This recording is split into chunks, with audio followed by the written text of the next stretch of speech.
My name is Willow Kelly. I'm a resident of Nags Head. I live at my family also has a couple of businesses here in the town. And for those that didn't know, there's going to be a referendum April 17th. I would just like to say a few words about that because I had a conversation the other day with a couple of people, and in knowing that they were residents of the town of Nags Head and I mentioned the referendum to them, they said, "Oh no, we're against that, aren't we?" And my mouth just dropped, and I felt of all people that should know what's going on in the town of Nags Head that these two people should know. So I would just like to say a few comments about the referendum.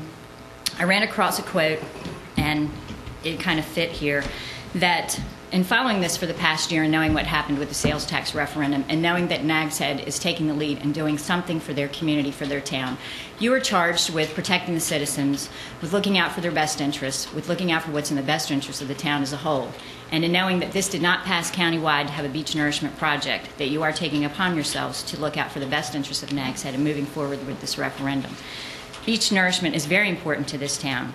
One thing is sure, we have to do something. We have to do the best we know how at the moment. If it doesn't turn out right, we can modify it as we go along. That was a quote from Franklin Delano Roosevelt, and it sure fits here because we have to do something. We are losing our beach, we are losing tax revenue, we are losing our quality of life.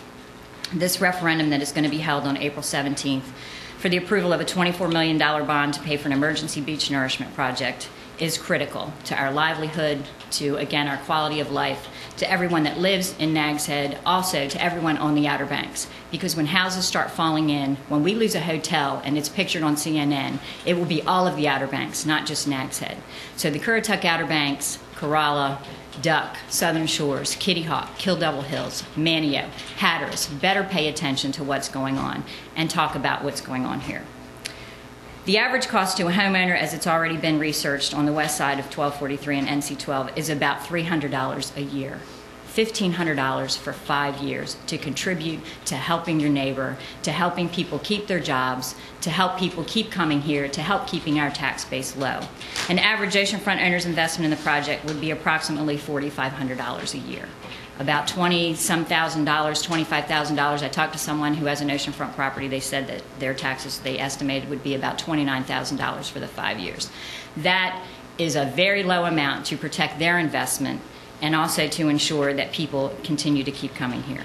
I would like for the residents of Nags Head and others to consider some big picture items when looking at the beach nourishment referendum. Because when I talk to people who say they're against this, it seems very short-sighted that they're looking at their pocketbook for today and they're not looking at the future of the Outer Banks and the future of Nags Head. And I would like to see my grandchildren enjoy coming here to Nags Head and to see the legacy that has taken place before us. The Dare County Visitors Bureau survey showed that the #1 reason people come to the Outer Banks is the beach. We all know it. We all know we're here because of the beach. President Bush just released figures for the 2008 budget, and there's no federal money for new beach nourishment projects. The article's right here. With an erosion rate of 11 feet per year, structures in South Nags Head are in imminent danger of falling into the ocean, contributing to our ugly beach reputation.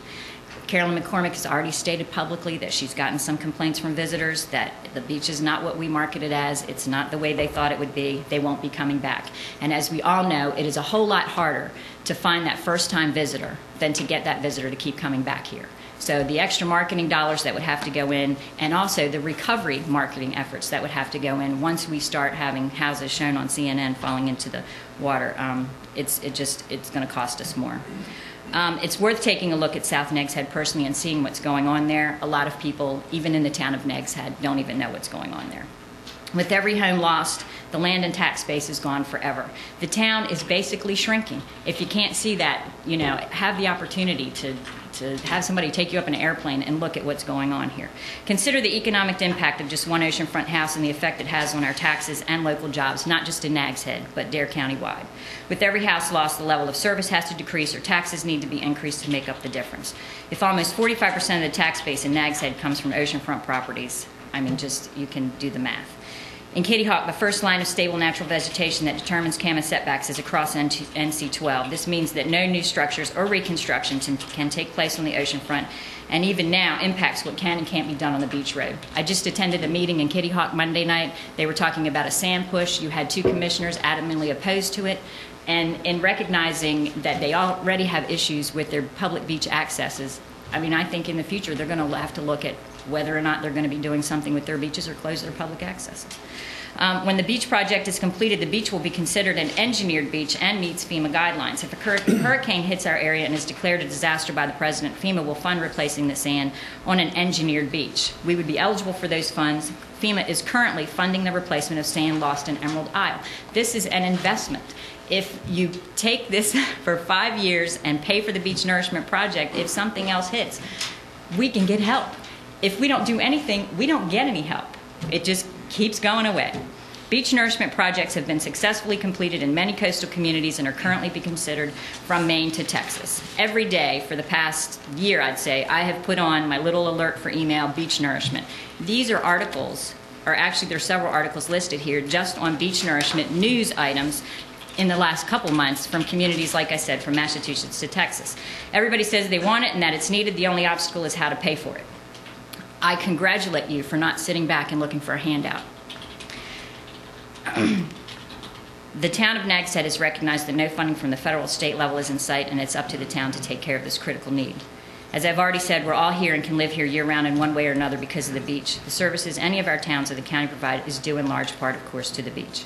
Whether we're in the more obvious business of construction, the trades, real estate, banking, or the less obvious profession of being employed as a teacher, a waiter, a salesperson, or a government employee, the beach helps pay our salary. Is nursing the beach about raising money? Is it about making money? You're absolutely right. It is. It's about maintaining our quality of life. It's about being able to support our families. Can we afford to do this project? Well, the alternative is to do nothing and let the beach continue to move closer to the beach road. The bigger question that should be asked, how can we afford not to do this project? I'd like to make people aware that a website's been established by a referendum committee, protectnagshead.org. You can find out more. You can sign a letter of support. Also, if you're a Nags Head resident, if you own a house in Nags Head, if you've got tenants that live here year-round, tell them to please register by March 23rd at 5 p.m. One-stop voting begins on March 29th and ends April 14th. A few communities that are already looking at beach nourishment, and again, in relating back to these articles, did you know that California, 17% of their beaches are nourished? Florida, more than 50 beach nourishment projects are going on. The town of Nags Head in Dare County is not the only place in the United States that let coastal development to take place. It's all up and down the coast, east and west. Florida, Miami Beach, one of the most successful beach nourishment projects. Researchers at Florida Atlantic University have found that beach nourishment projects may actually aid in the survival of endangered sea turtles by increasing the width of the sand in the beach area. Monument Beach, Sandwich, Massachusetts, Clute, Texas, Sydney, New South Wales, Australia, New Bedford, Massachusetts, Red Bank, New Jersey, Honolulu, Hawaii, North Topsail Beach, Jacksonville, North Carolina, Homeville, New Jersey, Marshfield, Massachusetts, Wilmington, North Carolina, Carolina Beach, Asbury Park, New Jersey, Palm Beach, Newport Beach, California, Charlotte, North Carolina, the Gulf of Mexico, Chatham, Massachusetts, Walton County, Florida, Nantucket, Massachusetts, Southport, North Carolina, North Topsail again, Surf City, Brunswick County, Sconset Beach Nourishment in Nantucket again, Bethany Beach, Delaware, Brunswick, Georgia. Again and again and again, all these communities are looking at beach nourishment projects. Here's the news articles to back it up, and I thank you for your time. Please vote for beach nourishment for this referendum. I know I am, and I encourage all of my friends and my family will. Thank you.